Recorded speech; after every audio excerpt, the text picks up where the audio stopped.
na primeira parte. Depois a gente vai ter o primeiro reinado todo e depois o período regencial, beleza?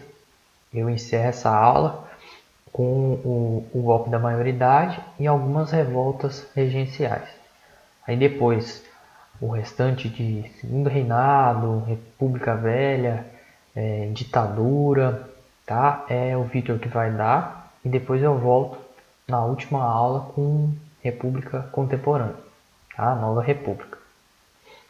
Então, quando a gente fala de período joanino, a primeira coisa que a gente tem que entender é o seguinte: por que raios Dom João saiu lá de Portugal e veio parar aqui no Brasil?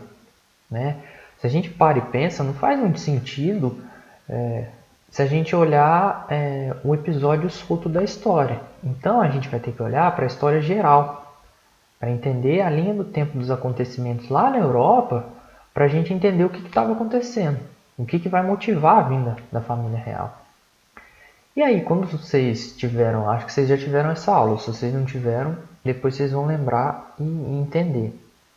Quando a gente pega lá a Revolução Francesa, que tem os seus desenrolamentos, e aí vem o consulado, vem depois o Império Napoleônico, Napoleão vai entrar em guerra de frente com a Inglaterra. E aí ele vai perder uma batalha e vai impor o bloqueio continental. Né? Ele vai proibir com que as nações fizessem comércio com a Inglaterra. Num determinado momento, ele vai invadir a Espanha. E a Espanha vai ficar na dela. Ela não vai ter forças, né, para combater Napoleão e também não vai fugir. Na hora que as tropas francesas se dirigiam a Portugal, Portugal faz um plano e vaza. E aí eles saem lá de Portugal e vêm para o Brasil. Só que a gente tem que entender, num primeiro momento, que era meio paradoxal, tá? Às vezes a prova traz isso e põe um texto porque é uma coisa que na cabeça, assim, se a gente olha os acontecimentos, a linha do tempo, não faz muito sentido. Porque o Brasil era uma colônia e agora a sede da metrópole estava na colônia. Então, o Brasil seria ao mesmo tempo colônia e metrópole, não fazia muito sentido, tá? Mas foi um meio que Portugal achou de fugir e manter a sua estrutura, não ficar refém da França, né, de Napoleão. E depois a gente vai ver que isso tem um outro desdobramento. Quando chegar que depois que Napoleão cai e vem o Congresso de Viena para tentar reestabelecer as fronteiras, o princípio da legitimidade, né, manter as fronteiras e os governos que estavam, Dom João vai tomar uma medida que depois vai ser essencial nesse processo. Tá? Ele vai elevar o Brasil a Reino Unido de Algarves, acho que é isso. No slide mais para frente tem, eu vou explicar isso de novo, mas é só para manter esse fio da meada, tá? Para quando eu voltar vocês já entenderem esse contexto. E aí ele vai fazer isso para quê? Para Portugal ter 2 votos. Tá? Naquele conselho do Congresso de Viena, ele vai ter um voto por ser Portugal e pelo Brasil ter sido elevado a Reino Unido. E isso depois vai ter um desmembramento dentro da política e no processo de independência. Tá? Então, nesse primeiro momento, a gente tem que entender o seguinte: Dom João veio para cá fugindo de Napoleão. E depois, quando Napoleão cair, vai ter todo um processo, uma agitação política lá em Portugal, né, pedindo a volta de Dom João. E quando for ter o Congresso de Viena, ele vai elevar o Brasil a Reino Unido. E isso vai ser o ponto de partida de uma série de processos, que a gente vai entender agora. Tá? Então o período joanino começa em 1808, com a vinda da família real, e vai até 1821.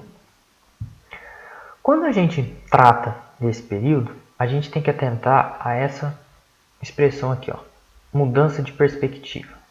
Por que aconteceu uma mudança de perspectiva? Se a gente parar friamente e pensar, a metrópole agora estava dentro da colônia. Então, assim, eles não podiam tomar as mesmas medidas e a mesma forma, aquela truculência toda que a metrópole tinha, porque eles estavam no território da colônia. Então, assim, eles eram alvos fáceis, por mais que eles tivessem um exército, tudo, eles teriam que mudar a forma de governar, tá? Trocando em miúdos seria isso, eles teriam que governar de uma maneira mais efetiva, porque senão não daria certo. Entenderam? E aí o que ele vai fazer? Ele vai criar um aparelho tanto de governo como de administração, tá? E vai criar uma orientação econômica e social.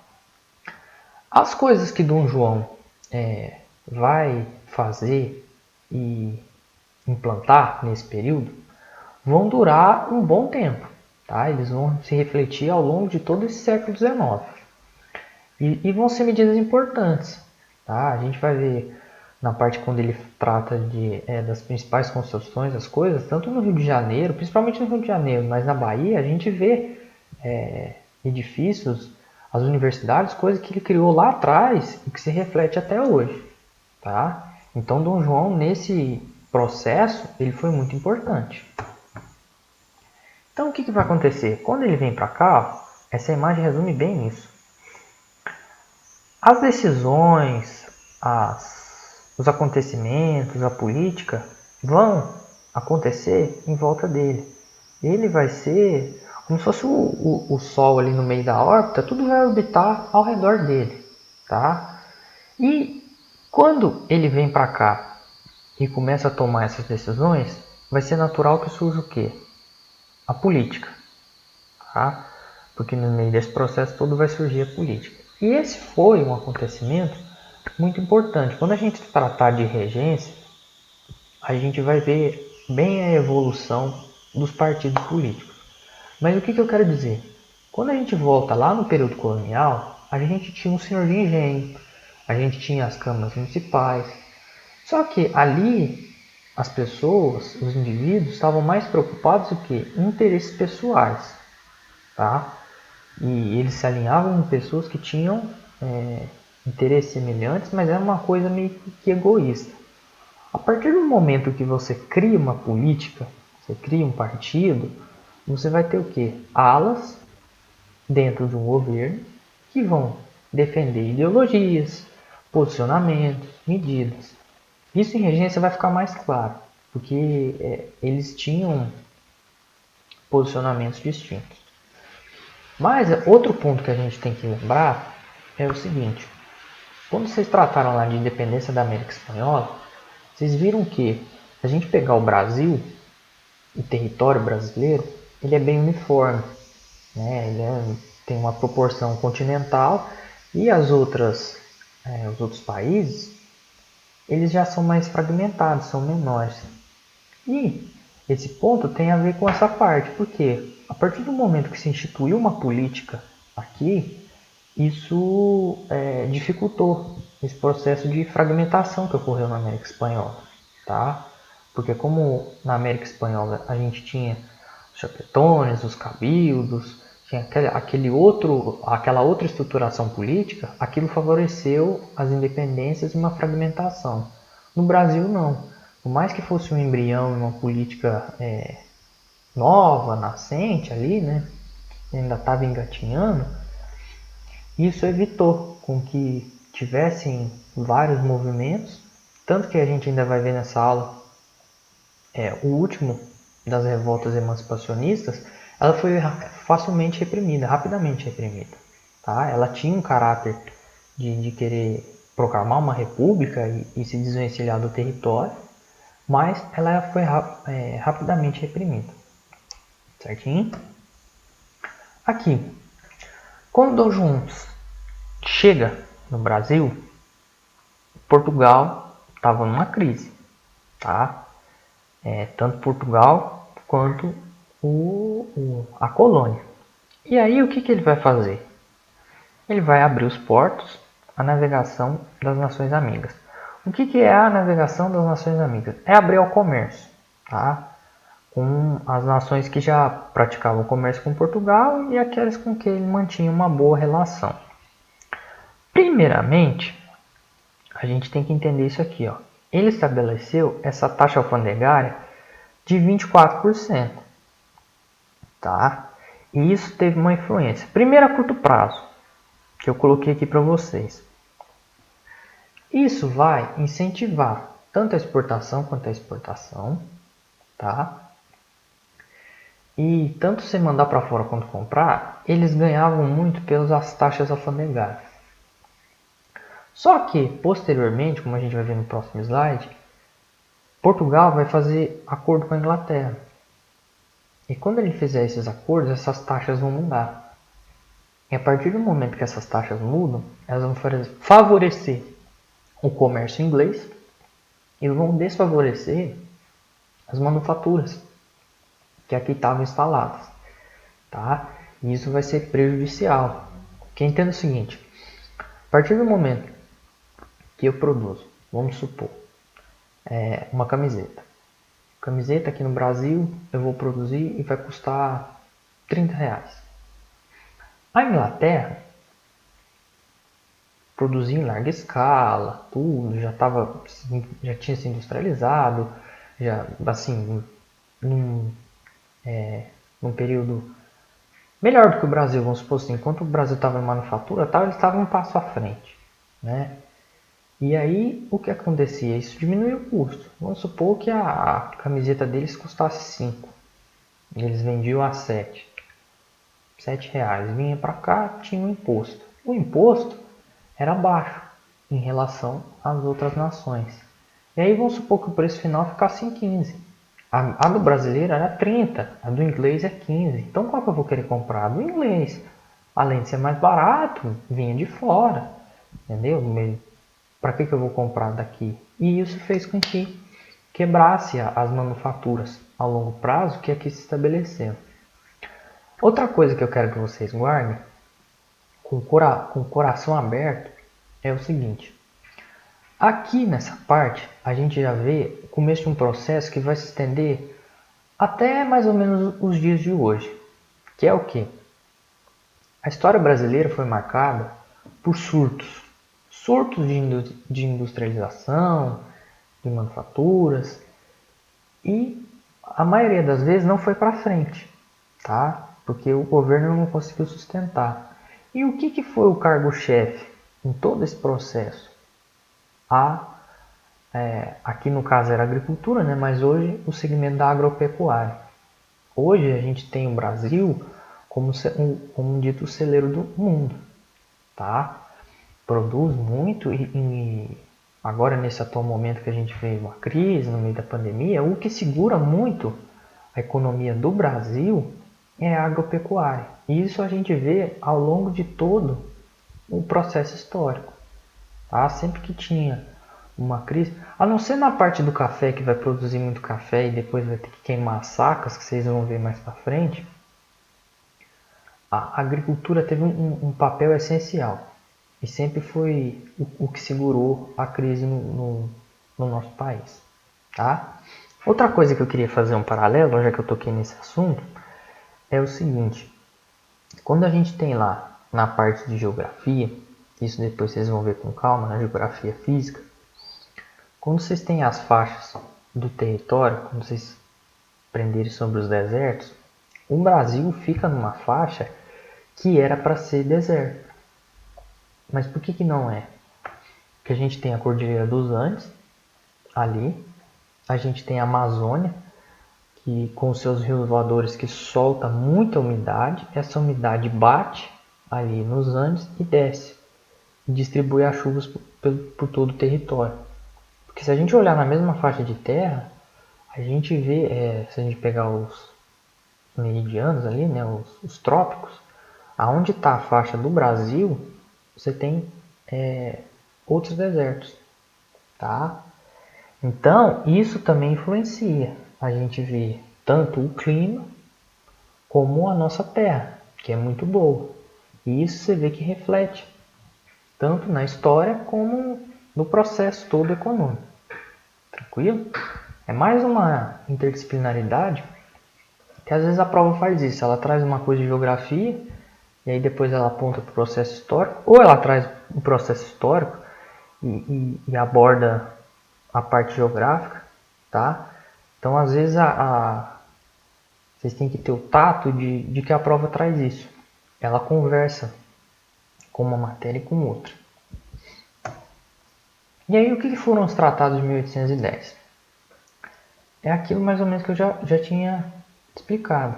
Os produtos britânicos, eles tinham taxas preferenciais, eles eram menores. E aí, ó, eles iam pagar 15%, tá? Enquanto os portugueses iam pagar 16% e as outras nações 24%.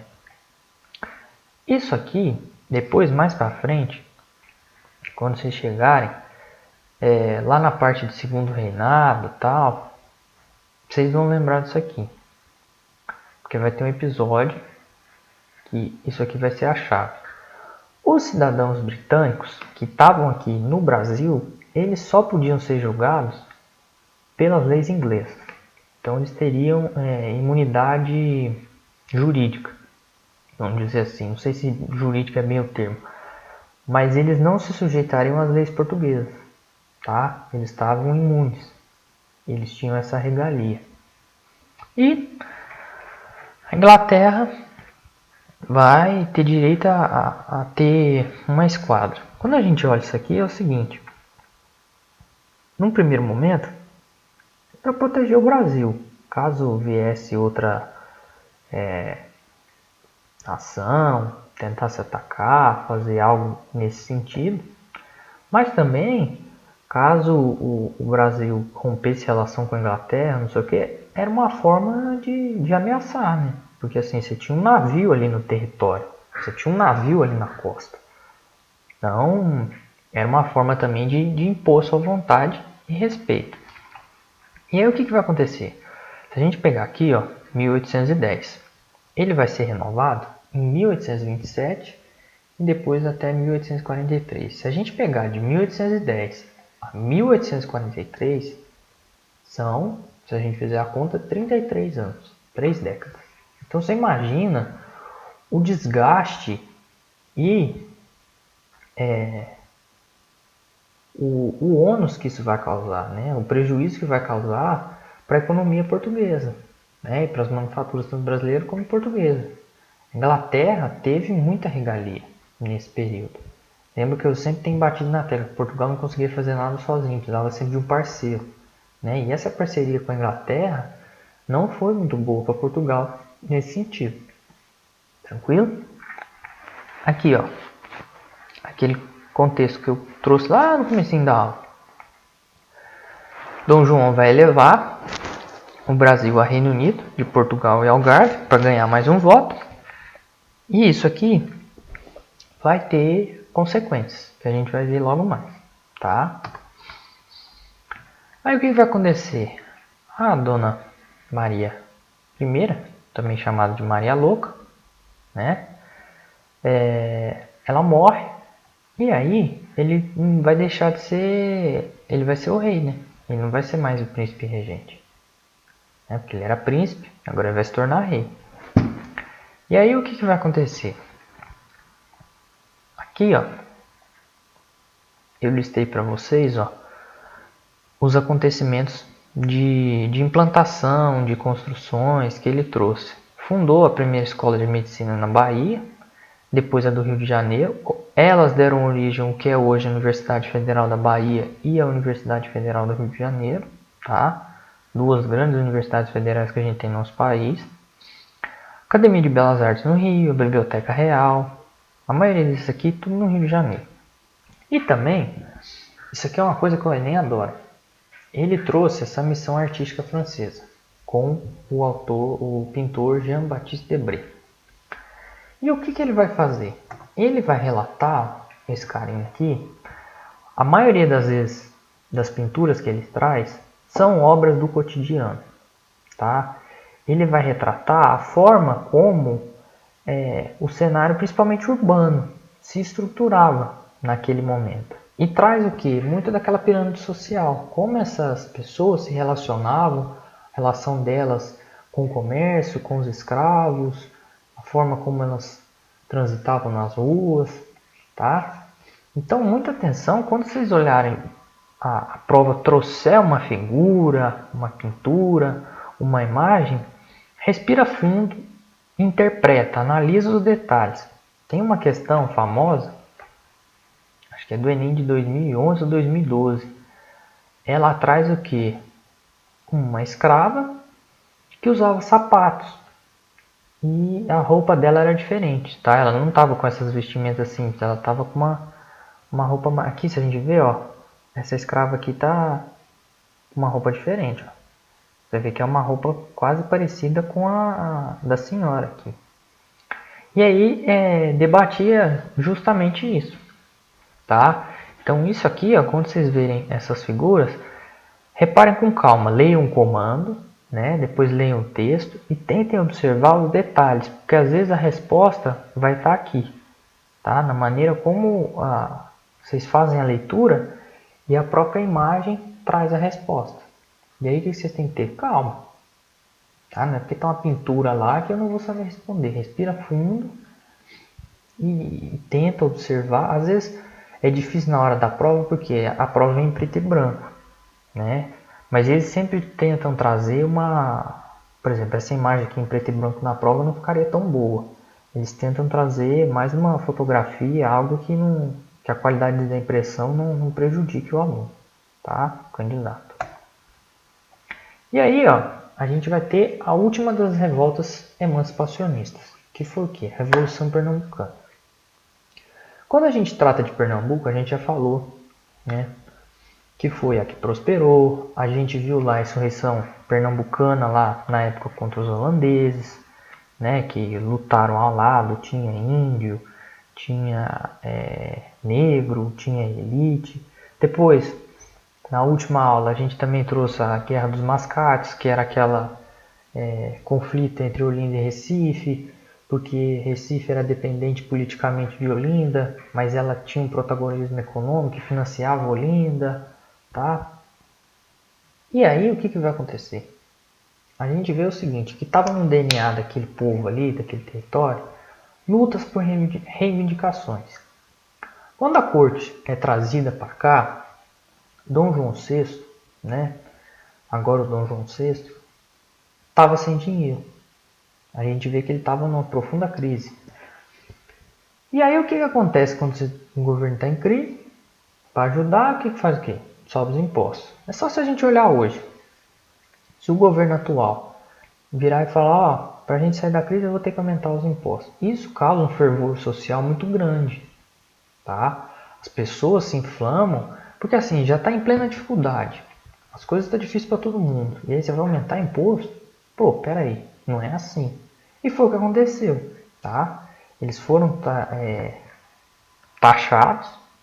E aí, o que vai acontecer? Os grupos populares e a camada média, constituídos por quê? Padres, militares, comerciantes, intelectuais, vão se unir. E eles vão querer, ó, proclamar uma república. Você vê que é a primeira vez que a gente fala numa república assim, em nível maior. Tá? E aí o que eles fizeram? Outro ponto em comum, ó, eles vão derrubar o governador e decretar a extinção de alguns impostos. Mas um ponto em comum é com a Inconfidência Baiana, a revolta dos alfaiates. Que a gente vê aqui, ó, aumento dos soldos militares. Perdão. Eles instituíram a liberdade de imprensa, né? E estabeleceram a igualdade entre os cidadãos. E a gente vê também aqui, ó, de religião. Porque se a gente voltar lá atrás, nos holandeses, tinha esse aspecto do conflito religioso, né? Quando eles emprestam dinheiro, que eles se tornam a nova metrópole, que eles passaram a produzir para a Holanda, se a gente lembrar, eles garantiam para os senhores de engenho o quê? A liberdade religiosa. Porque a religião dos colonos não era a mesma dos holandeses.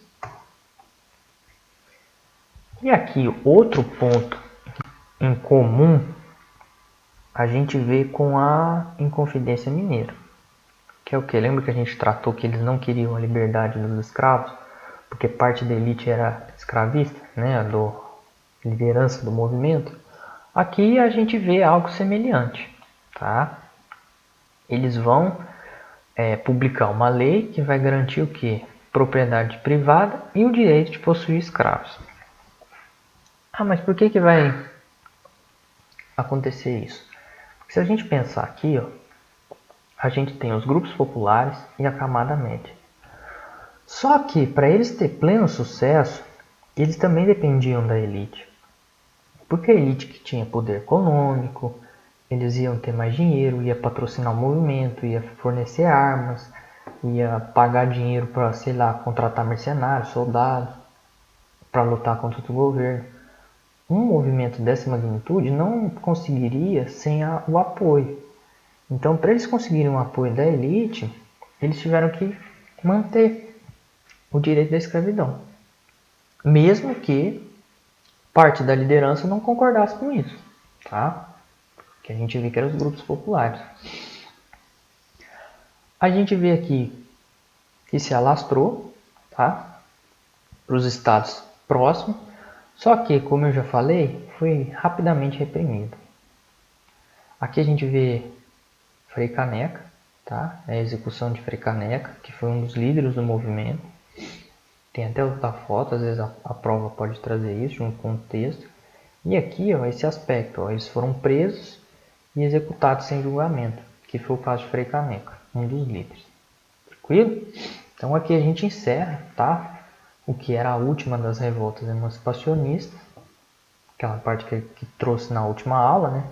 Que foi a Inconfidência Mineira, a Inconfidência Baiana e agora a Revolução Pernambucana de 1817. O que vai acontecer? Napoleão é derrotado, tá? Vem o Congresso de Viena, e aí não precisava mais Portugal ficar correndo da sua própria casa. Portugal vai se... Os portugueses, né? A corte portuguesa. Os portugueses vão começar a clamar a volta dele, tá? E aí, o que estava acontecendo naquele momento também? A gente teve os ideais propagados pela Revolução Francesa. E o que a Revolução Francesa pregava? O fim do absolutismo, a quebra daquele monopólio, daquelas garantias, tudo aquilo que a corte tinha e o povo tinha que pagar, toda aquela parte do antigo regime. E aí o que vai acontecer? Agosto de 1820 vai acontecer a Revolução Constitucionalista do Porto, tá? E aí o que eles vão fazer? Ó? Proclamar o fim do absolutismo e instaurar uma monarquia constitucional. Quando eles instauram essa monarquia constitucional, vai ter o quê? Uma nova Constituição. E essa Constituição vai precisar ser escrita a partir de uma Constituinte. A gente vai ver isso melhor lá na aula, quando a gente tratar da Nova República, ali no final da ditadura, a de 1988. Aí isso vai ficar mais claro para vocês. Tá? Que a gente explica todo o processo. É lógico que não foi semelhante, mas tem a mesma linha de raciocínio. E aí o que vai acontecer? Eles vão eleger as cortes, tá? E como o Dom João elevou o Brasil a Reino Unido, né, de Algarves, só ver o termo certinho para não falar errado, Reino Unido de Portugal e Algarve, nessa Constituinte vão ter tantos deputados de Portugal quanto do Brasil.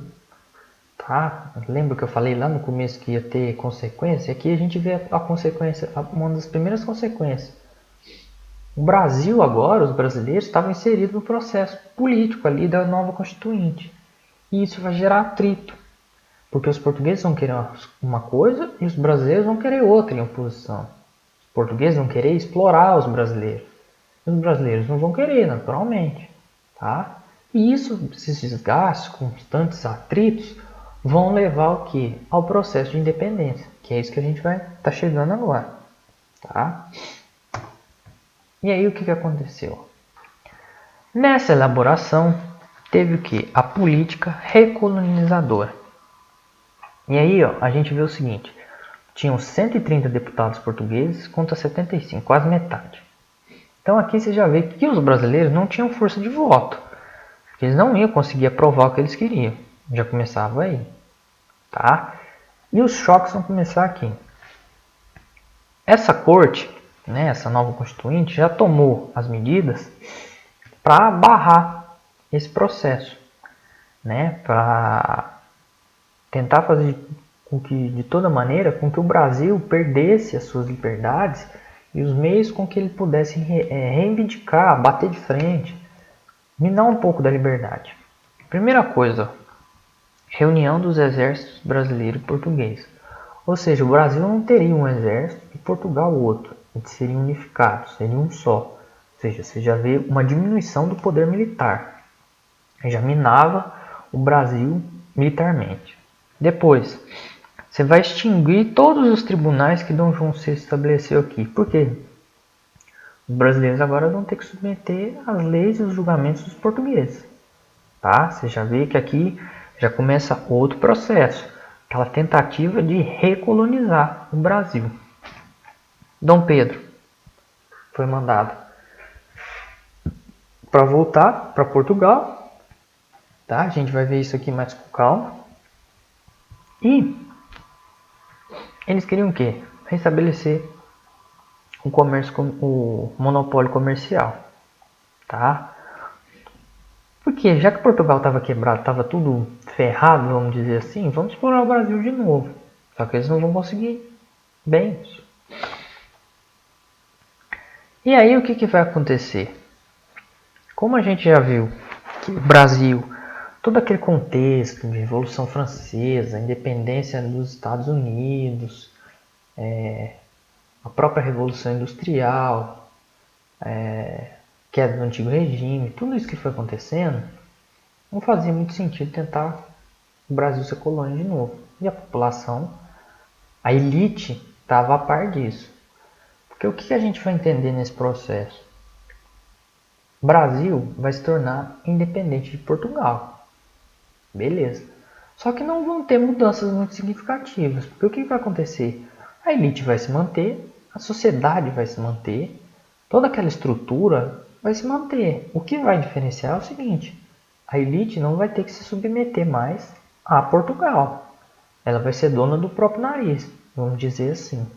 Tá? Então, quando a gente fala da independência, ela não trouxe mudanças significativas. Por mais que todo esse processo que a gente veja, e a gente está falando do contexto, de Revolução Francesa, tal, que não cabia a recolonização, quando o Brasil toma, nossa, independência, beleza, não foi tão parecida quanto a dos Estados Unidos. O que a gente vê lá? O norte tinha um modelo de produção, o sul já era um modelo de produção escravista, o norte se envolveu muito mais, o sul muito menos, mas isso não aconteceu aqui, porque a elite manteve a forma com que ela estava conduzindo as coisas, ela só deixou de pagar impostos, tá? Que é o que a gente vai ver agora. Como que isso se desenrolou, esse processo todo? Dom Pedro foi clamado para voltar e ele falou: não vou, vou ficar aqui. Isso é famoso, chamado como que? Dia do Fico, tá? Ele vai nomear um novo ministério, que é José Bonifácio de Andrade. Isso aqui é tudo um detalhe, tá? Isso aqui a prova pode trazer para ilustrar o contexto, mas não queiram decorar e nem saber isso de cor salteado, que nem eu sei, tá? Eu pus aí só para ilustrar. Ele tomou essa série de medidas, que eu vou explicar uma para vocês, como forma de manter essa posição que ele tomou. Quando a gente vê aqui, ó, proibição da posse de funcionários enviados de Lisboa. O que ele quer fazer com isso? Quando o funcionário vinha de Lisboa, ele estava alinhado com Portugal. Então, assim, esquece. Ninguém aqui vai mandar. Quem vai mandar são os brasileiros. Aqui a gente já vê a parte bélica, né? Ó, se Portugal enviasse tropa, era considerada inimiga. Aqui é mais uma coisa política. Ele vai ser declarado defensor perpétuo do Brasil e não vai obedecer. Ele vai se rebelar contra Portugal. Tá? E aí o que vai acontecer? Em 7 de setembro, Dom Pedro vai proclamar a independência. Isso aqui eu quero explicar com calma para vocês o seguinte. Esse quadro do Pedro América é famoso. Que traz o que? Dom Pedro declarou a independência às margens do Ipiranga. Às vezes a gente tinha que cantar na escola o hino da independência, o hino da bandeira, o hino nacional uma vez por semana. O que eu quero trazer com isso? Criou-se na historiografia um imaginário, uma romantização desse processo. Tá? Lembra quando a gente falou dos bandeirantes, que eles não usavam aqueles chapéus, aquelas armas imponentes, que eles tinham muito mais um comportamento, uma característica semelhante à do índio do que como aquele herói romantizado? Aqui é uma coisa parecida. Porque muitos professores, muitos livros, quando eles explicam essa parte, eles trazem o seguinte: não existiu esse episódio aqui que a gente vê, tá?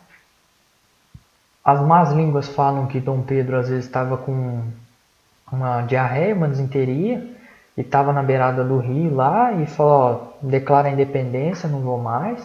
Outros falam que ele estava com a sua amante, a Marquesa de Santos, tá? No Rio de Janeiro. No Rio de Janeiro não, em Santos, né? E aí alguém bateu na porta dele lá, os dois dormindo, ele falou: Dom Pedro, aconteceu isso. Não, declara a independência. Então assim, tem várias narrativas, tem várias histórias, mas o que todas querem dizer? Que isso aqui não aconteceu. Isso aqui foi uma criação da história para legitimar o processo e trazer: nossa, olha o processo de independência, nossa, olha Dom Pedro, temos o herói, temos não sei o que, mas na verdade isso não ocorreu, tá? Você vê que essa romantização tem um cunho político, tal qual a dos bandeirantes, tá? E aí o que a gente vai ter?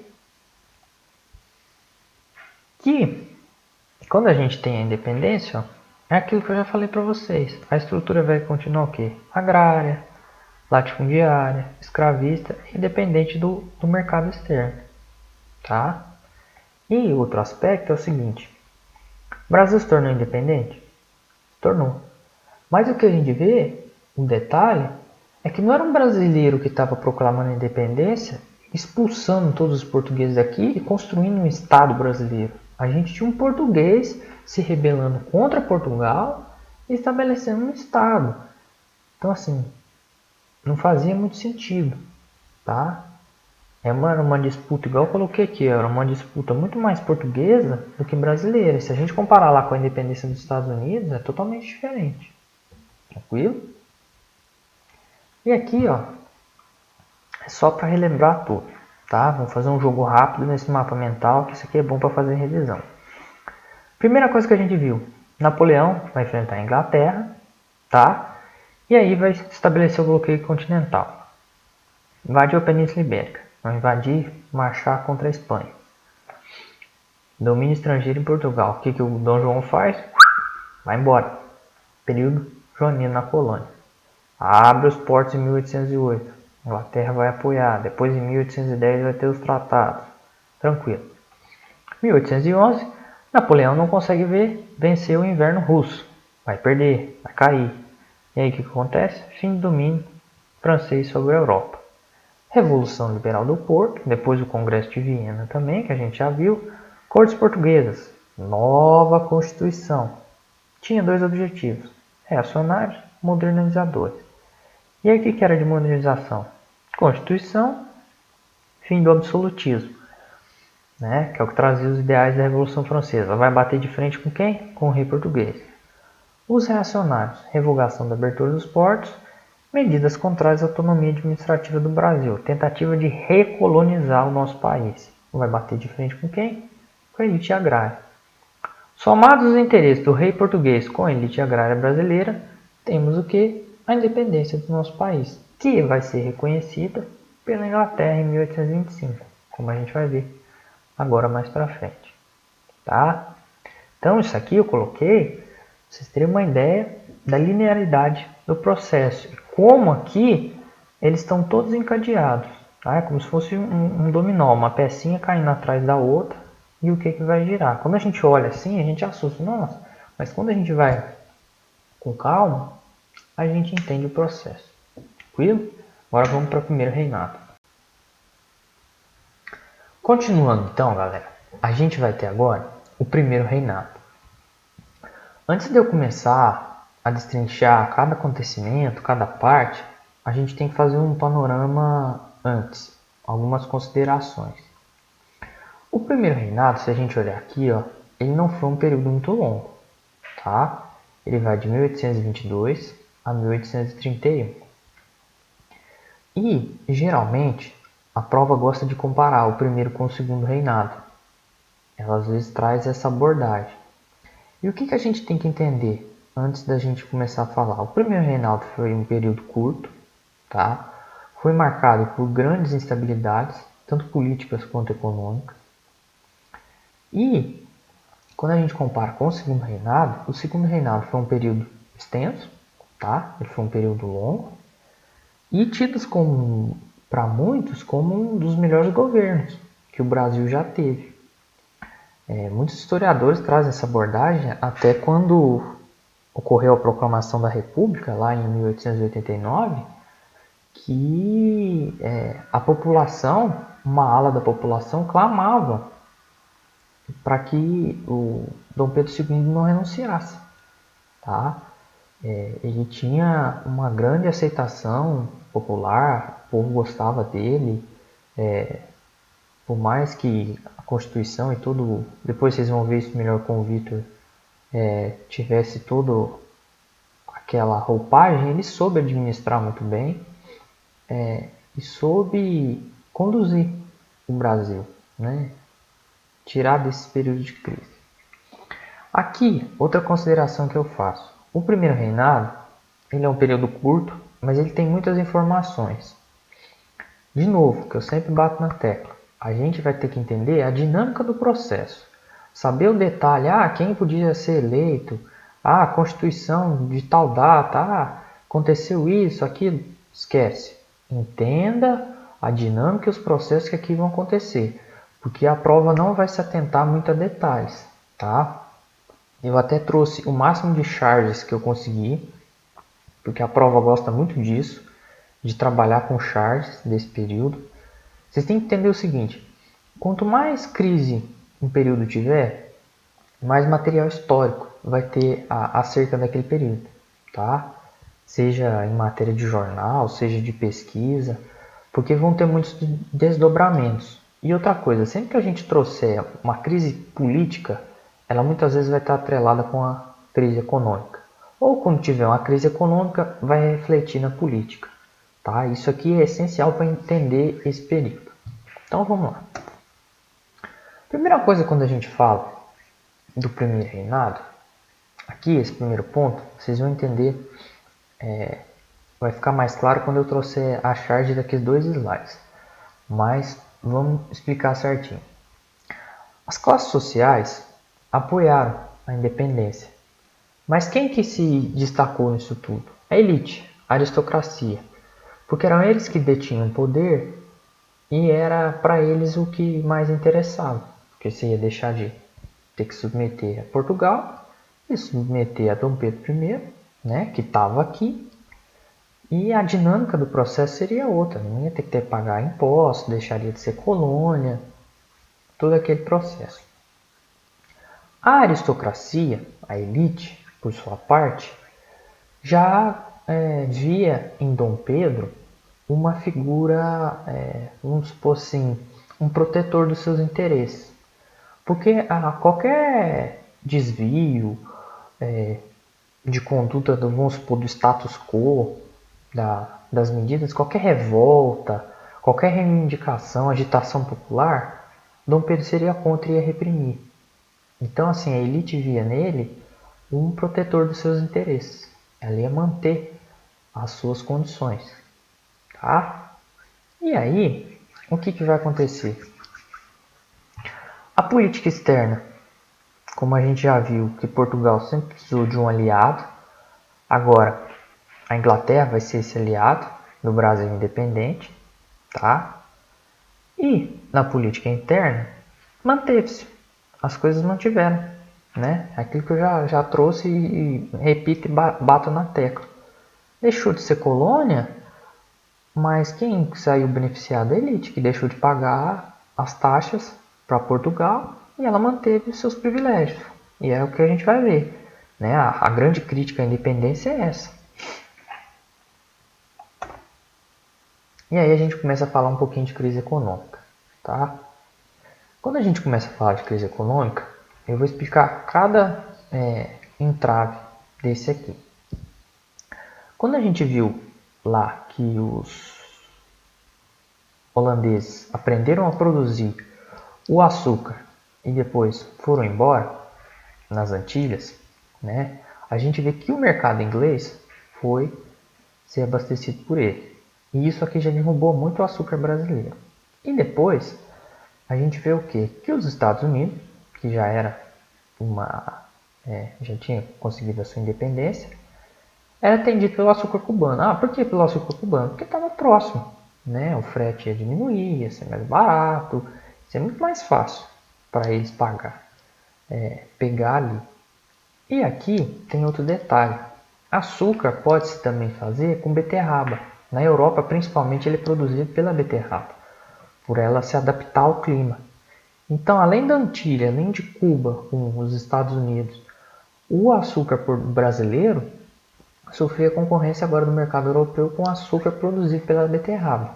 Então, a gente já vê um declínio forte. Já vinha de uma perda de poder, né, de penetração no mercado, depois da expulsão dos holandeses, e a gente vê uma acentuação dessa crise. Aqui, a gente vai ter o algodão. O algodão, ele era principalmente produzido no Maranhão. Tá? A gente também viu lá com os bandeirantes que eles iam produzir o algodão para as outras regiões, mas principalmente o Maranhão. Lá no norte e nordeste, a produção de algodão se concentrava lá. E vai sofrer concorrência com os euros. Por quê? Teve um período que é chamado de euforia maranhense, que é o seguinte, foi o período que... isso aqui é detalhe, não é só para vocês entenderem a dinâmica do processo. Os Estados Unidos estavam na sua guerra de independência, tá? Depois da guerra contra a Inglaterra. E aí eles eram o maior produtor de algodão. Nesse período, quem abasteceu os mercados foi o Maranhão, foi o Brasil. Quando acabou, estabilizou, eles conseguiram a independência, eles retomaram a produção, tá? E aí a do Brasil vai entrar em declínio. Aqui o fundo, se a gente pegar lá atrás naquele comércio triangular, tá? Que a gente lembra, Brasil, Portugal e África. Lembra que a gente falou também que o tráfico negreiro ali no final do ciclo do ouro, ele entrou num declínio que nunca mais se recuperou? Vai refletir aqui, tá? A gente viu que o fundo, trocado por escravos, inserido naquele comércio triangular, ressentia-se por causa das dificuldades do tráfico negreiro. E aqui, quando a gente tratou lá do sul, da ocupação do sul, a gente vê o seguinte, que eles produziam couro no primeiro momento, depois vão produzir charque, só que naquele período eles não tinham tanta concorrência. Depois que estabelece as fronteiras, tudo, a Argentina e o que vai vir a ser o Uruguai, a gente ainda vai ver nessa aula, eles começam a produzir gado. E aí eles vão entrar em concorrência.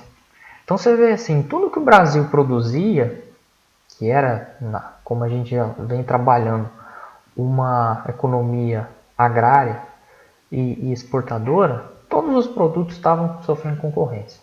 Então isso vai levar a uma grave crise econômica. Tá? E aqui a gente traz isso. Aquele couro vai começar a sofrer com a concorrência argentina. Depois, principal fonte dos recursos, né, que a gente viu lá com os tratados que Dom João impôs, eram as taxas alfandegárias. E aí o que vai acontecer? A partir do momento que você tem uma crise econômica, você vai vender menos. A partir do momento que você vende menos coisas são taxadas e menos coisas você vai importar, porque o poder de compra da população da elite está reduzido. Então a principal forma de captação de recursos do governo, que era nessas tarifas alfandegárias, que era taxar impostos nos produtos, diminuiu. Só que também eles estavam de mãos atadas, não tinham como eles impor o aumento desses impostos, por quê? Pelos tratados com a Inglaterra. Aqueles tratados lá de 1810 não permitiam que eles fizessem isso, tá? E aí o que vai acontecer? O governo vai emitir papel moeda. Isso vai se repetir em alguns episódios da história do Brasil. E agora a gente está vivendo um momento de crise econômica. Para quem acompanha mais os noticiários, os jornais, isso foi até debatido com o ministro da Economia. Mas o que a gente tem que entender, esse é um processo muito complexo. Mas assim, o que a gente tem que entender é o seguinte: para você emitir papel, moeda, para você emitir dinheiro, você tem que ter lastro. Porque senão, se a gente pensar assim, meu país está em crise, eu compro uma impressora, começo a imprimir dinheiro, e aí todo mundo tem dinheiro. E aí seria a farra do papel. Tá? Então a economia não é baseada em impressoras e quem tem mais tinta e quem tem mais papel. Para você emitir um dinheiro, você tem que ter lastro. Tá? Geralmente ele é feito no padrão do ouro. Tá? É o padrão dólar-ouro. Mas isso é uma conversa para economia, é só para ilustrar. E o que vai acontecer quando você emite papel moeda? Vai gerar inflação, tá? Os preços vão disparar. Isso vocês vão ver depois em outros momentos da República Velha também isso vai acontecer. E aí o que isso vai acarretar? Agravamento da crise, tá? Então aí o que vai acontecer? Aquilo que eu já falei para vocês. A crise econômica vai levar a uma crise política. E as províncias estavam sem ajuda, estavam lá na dela, tá? Elas estavam, vamos bem dizer assim, isoladas. Elas não tinham ajuda do governo, o governo só queria aumentar os impostos. E aí isso vai fazer o quê? Já que o governo não me ajuda, ainda quer me cobrar impostos, a gente vai se rebelar. Isso vai gerar várias agitações, tá? A gente vai ver essa crise no processo político.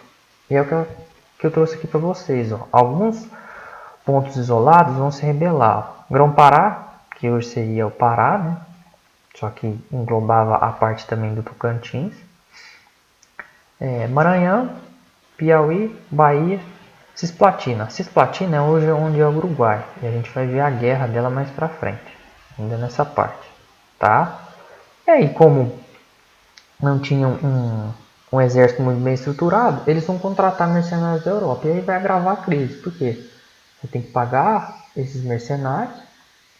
E também, se você for pensar, estão vindo soldados de outro país. Não eram soldados brasileiros. Então havia um certo ressentimento. Havia uma certa preocupação com esse movimento. Certinho? Aqui, ó, antes de eu continuar, é só para trazer as charges que eu falei. Aqui eu consegui encaixar bem, né? Nessa parte de reconhecimento da independência.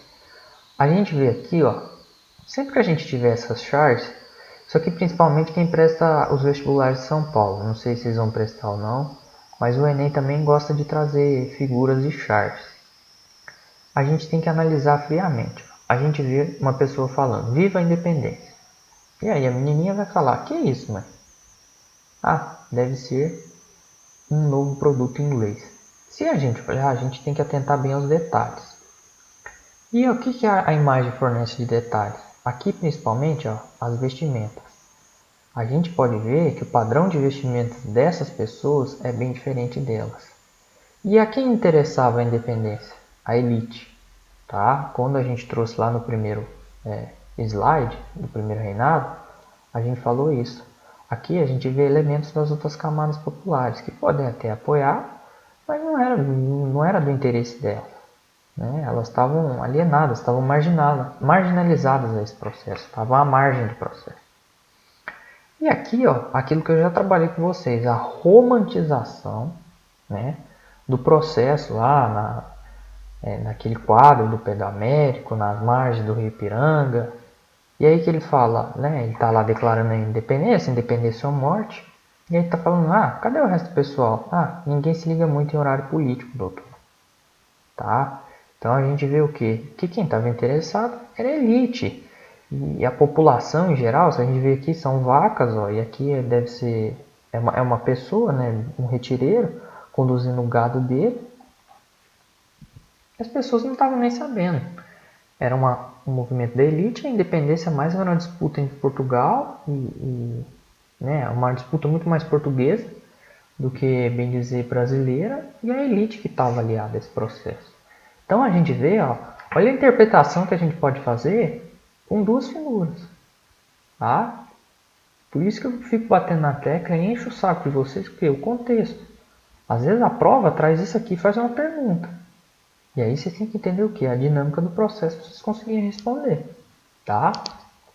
Então vamos lá, continuando. Reconhecimento da independência. Aqui, ó, vocês já tiveram a aula de... acredito que vocês já tiveram essa altura do campeonato de América Espanhola. A gente, quando falou de Dom João, trouxe o seguinte, que o surgimento da política brasileira evitou que se fragmentasse em outros locais, né, em repúblicas menores. E vai acontecer aqui um movimento contrário. Por quê? Essas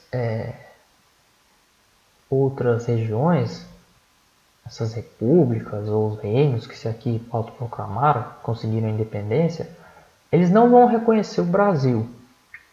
E aí fica um questionamento. Se a gente olhar aqui embaixo, os Estados Unidos vai reconhecer. Tá? Os Estados Unidos já tinham feito a sua independência.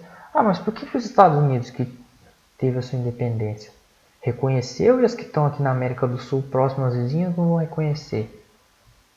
Porque a independência aqui tinha o quê? Um monarca português no governo. Né? A gente não teve um presidente ou um rei que era brasileiro. Ainda era uma elite e um governo, vamos bem dizer assim, europeu. Tá? Então eles viam aquela presença europeia ali com muito medo. Com o quê? Com uma tentativa, vamos supor, Portugal faz um acordo com a Espanha.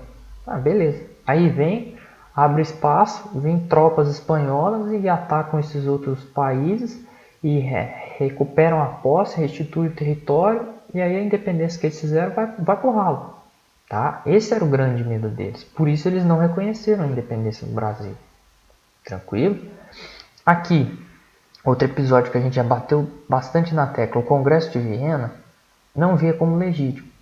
Por quê? Primeiro que queria recuperar os territórios antes de Napoleão e também tinha que estabelecer os governos antes de Napoleão. Então o que era o governo antes de Napoleão? Era Portugal como metrópole e Brasil como colônia. O Brasil vai e faz independência, ela não vai reconhecer. A Inglaterra, para manter suas relações, manter as trocas comerciais, toda aquela proteção, aquela parceria, vai fazer o quê? Ajudar. A Inglaterra aqui vai ter dois papéis. Primeiro, ajudar em Portugal a reconhecer a independência. E ela também não vai ser boba, vai usar o dela, para ganhar o dela. Então, primeiro com Portugal, ela vai fazer um acordo. E olha o tanto que a Inglaterra é esperta. Ela vai fazer Portugal reconhecer, mas primeiro vira, Portugal, pede para o Brasil te pagar 2 milhões de libras esterlinas. O Brasil não vai ter esse dinheiro nunca. E aí quem que vai emprestar o dinheiro? A própria Inglaterra. Tá? E aqui, ó, esse é um ponto muito importante. O início da dívida externa. Que isso vai se arrastar ao longo de toda a história. E aí quando vier a minha aula de República Contemporânea, ela só vai ser controlada no governo Lula. Tá? No FHC ainda a gente tem grande parte da dívida externa, mas um dos feitos do governo Lula foi o quê? O controle da dívida externa. Na ditadura, então, isso aqui vai lá para casa do chapéu. Tá bom? Mas o início da dívida externa brasileira foi aqui, no primeiro reinado, com a Inglaterra sendo espertinha. Viu? Depois, a Inglaterra também, para reconhecer, não vai pedir dinheiro, senão ela quebraria o Brasil. O que ela vai fazer? Estender aqueles tratados de 1810, que a gente viu que vai ficar até 1833 ou 37. Agora eu não lembro, mas tá aí no slide. Tranquilo? E agora a gente começa a parte, vamos supor assim, o X da questão do primeiro reinado. A Constituição. Isso aqui, prestem atenção, que isso aqui vai ser o ponto de partida tanto do atrito como a queda do primeiro reinado. Os desenlaces todos vão girar em torno dessa Constituição. Primeira coisa que a gente vai ter, surgimento de dois partidos, tá? Opostos. No que? O Partido Brasileiro, que vai defender os interesses dos brasileiros, naturalmente, e o português, que vai ser o puxa-saco do imperador, né? O Dom Pedro, perdão, e vai apoiar ele em tudo que ele quiser, tá? A primeira Constituição vai ser apelidada de Constituição da Mandioca pelo quê? Porque você tinha que estabelecer um padrão censitário, padrão de renda. E isso era muito difícil naquela época. Então eles fizeram pelos alqueires, pela produção de mandioca. Né? Quem tivesse produzindo tanto, tivesse tanto de mandioca, ia ser quem ia ter direito político. Tá bom? E ela propõe o quê? Uma monarquia parlamentarista. Só que Dom Pedro não gostou. Tá? E aqui ó, é o ponto inicial do processo. Ele não gostou, vai fechar a Assembleia, tá? Vai ser chamado um episódio famoso, de Noite da Agonia, vai dissolver essa Constituinte e ele vai formar uma nova para ter um projeto que agradasse ele. E aqui, ó, a gente tem que entender isso. Pois quando eu explicar lá em 1988, né, com a Constituição, a nossa atual Constituição, Constituição Cidadã, ela não foi outorgada, tá? Ela foi promulgada. O que é a diferença? Outorgada é quando ela não é proposta de maneira democrática, tá? Aqui ela vai ser imposta por os constituintes do interesse dele, tranquilo, e ela vai ser construída nos moldes que agradavam a ele. Ela vai ser outorgada, vai ser imposta. A que é promulgada não, tem um colégio que é eleito. Esse colégio eleito de constituintes vai fazer uma constituição, mas tentando ao máximo atender os interesses da maioria, tá? Os princípios democráticos. E aí o que essa Constituição previa? Monarquia constitucional, ou seja, ela vai ser legitimada por uma Constituição e hereditária, vai passar de pai para filho, tá? Regime unitário, ou seja, as províncias não iam ter autonomia, ia ser centralizado dentro do governo, ali que girava em torno do imperador no Rio de Janeiro, ali que todas as decisões iam ser tomadas. O poder ia girar em torno dali. Aqui a gente vê uma principal diferença. Ó. A gente não tinha um Estado laico, a gente tinha padroado, ou seja, a Igreja Católica era a religião oficial. E tanto aqui, ó, se a gente olhar, ó, o poder executivo é quem vai nomear os bispos. Olha para você ver que coisa curiosa. O poder executivo que tem que tomar as decisões vai ter influência dentro da igreja. Tá? O voto censitário que a gente falou, só vai poder votar quem tiver dinheiro, né? Quem for da elite. E aqui, ó, isso aqui é a prova ama, adora de paixão, os 4 poderes, principalmente o poder moderador. Tá? Executivo, legislativo e judiciário eram os moldes do que a gente tem hoje. É muito parecido com isso. Agora, o poder moderador não. O que era o poder moderador? Aqui, ó, se a gente, antes de explicar e tentar entender, com a charge a gente já resume bem esse processo, para tentar ser mais didático. A gente vê uma repórter, pergunta para ele, a Constituição é para todos, majestade? E vejam aqui, ó, todos, está grifado. Então atente-se bem aos detalhes, saiba interpretar. E ele fala, quase todos. Eu estou acima dela. Então o que ele quer dizer com isso? Que o poder moderador, vamos supor, vai estar aqui, executivo, legislativo e judiciário. O poder moderador vai estar em cima. Ele vai estar acima de todos os outros poderes e ele vai poder dissolver, ele vai poder mandar, ele vai poder fazer o que ele bem entender. Tá? Mas isso é antidemocrático, não sei o quê. A gente aqui está numa monarquia. Né?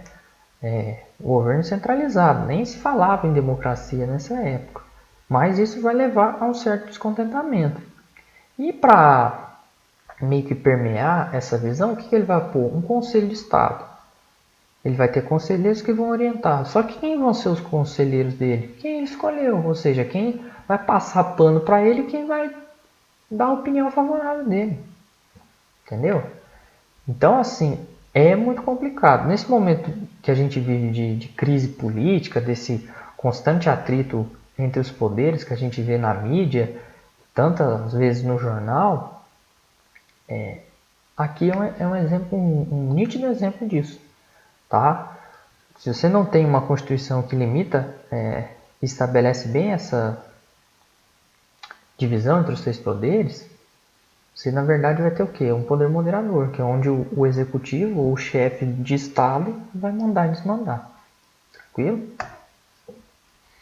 E aqui, é o que eu falei, eu não vou perder tanto tempo com isso, tá? É mais ou menos o mesmo molde, o executivo, o judiciário. O legislativo aqui, ó, a gente vê que tinha a Câmara dos Deputados, que era muito semelhante ao que a gente tem hoje. Eles eram eleitos de 4 em 4 anos. E o Senado não, era caráter vitalício. E era o imperador quem nomeava.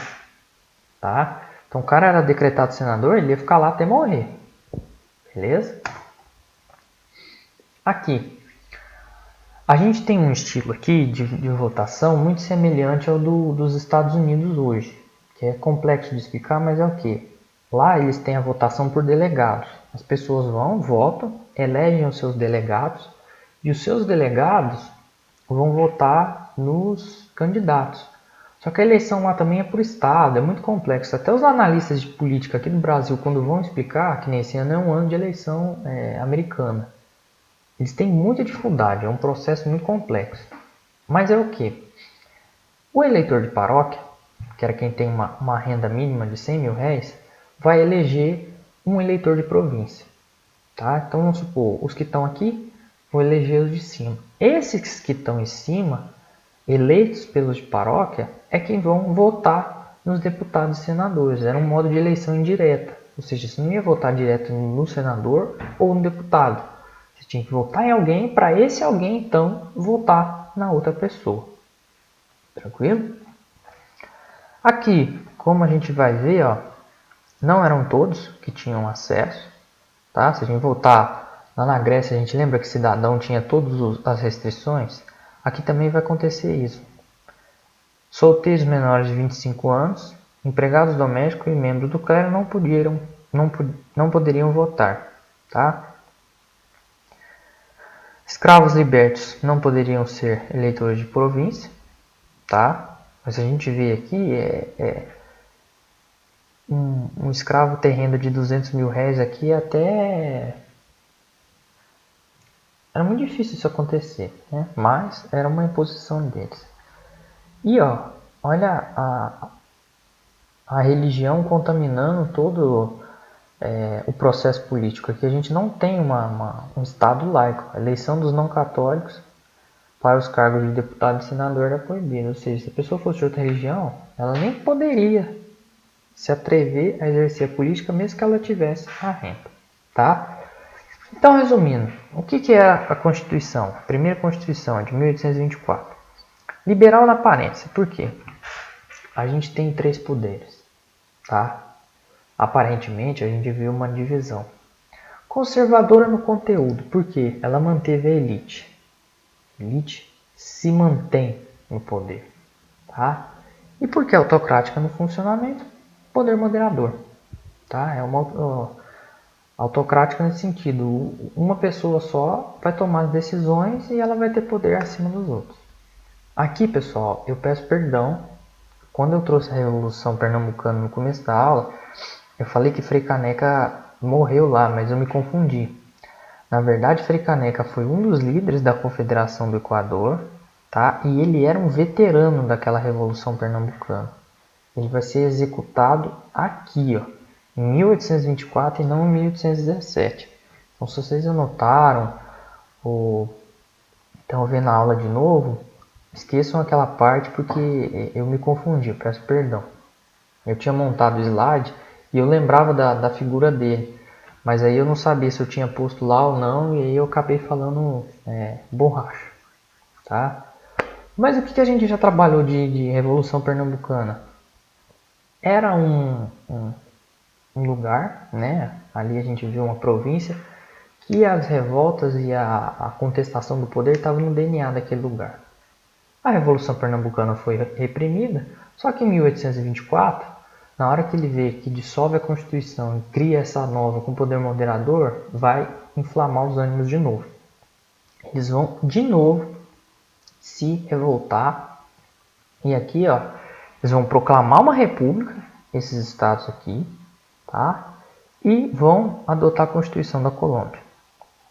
Aqui, ó, nas imagens, a maioria delas não inclui Sergipe, mas na literatura que eu usei, eu achei Sergipe, tá? Mas isso é detalhe, não importa. A prova não vai cobrar quais eram os 5, 6 estados, 4 estados que estavam na Confederação do Equador.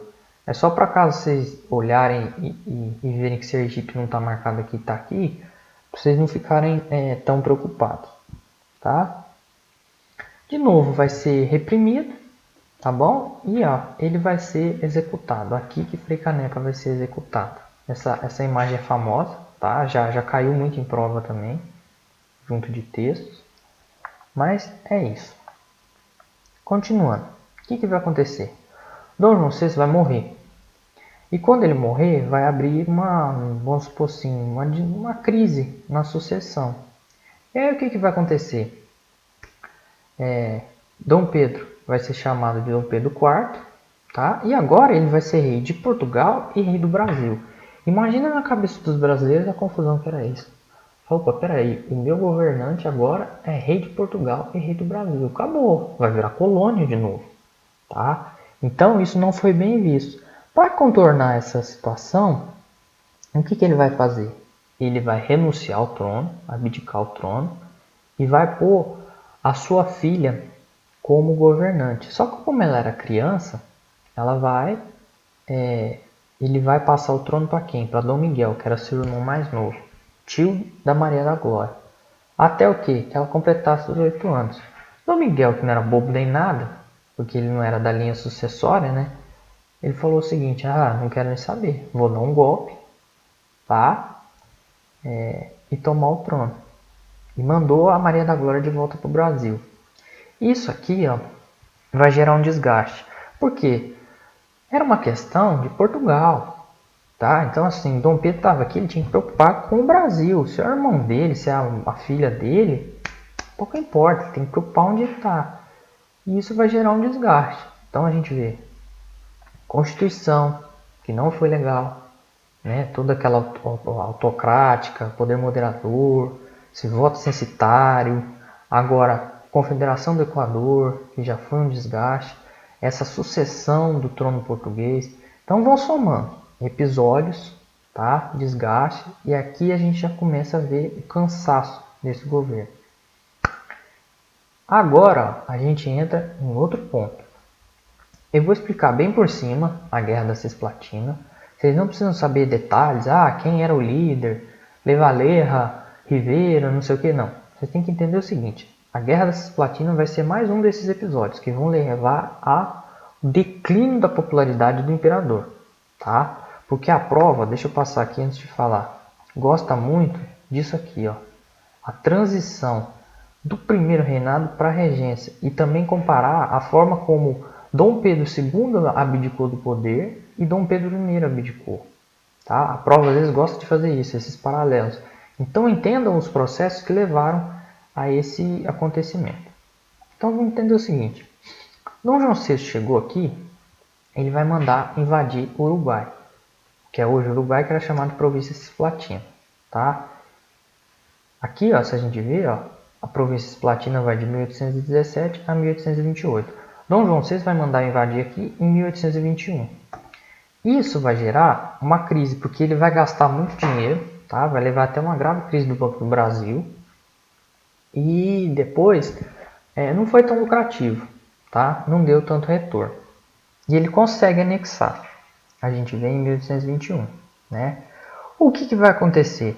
Esses líderes aqui, tanto Levalerra quanto o Rivera, vão se isolar na Argentina, né? A gente chama de exílio. Quando isso acontece, eles pedem abrigo, né? Como fugitivo de guerra e tal. Vão voltar para o Uruguai e vão reclamar de volta, né? Pedir de volta esse território. E aí o que vai acontecer? Guerra. Essa guerra vai se estender até 1828. Aqui, ó, a gente tem que entender o seguinte. Primeiro, o Brasil vai gastar muito dinheiro com isso, vai gerar crise. As tropas não eram bem treinadas, tá? E a gente vê aqui, ó, havia uma insatisfação com os métodos de recrutamento militar empregados pelo governo. Primeiro, a gente já viu que eles usaram mercenários, mas aqui eles começaram a convocar as pessoas. Isso não gerou satisfação popular. A galera começou a ficar mal. E Dom João vai perder esse território, né? O Dom Pedro, perdão. Ele vai perder, tá? Em 1828 vai ser assinado um tratado no qual vai se deixar de chamar província Cisplatina e vai se chamar República Oriental do Uruguai, que é o que a gente conhece pelo Uruguai. E quem que de novo vai meter o nariz ali para querer garantir seus interesses? A Inglaterra, tá?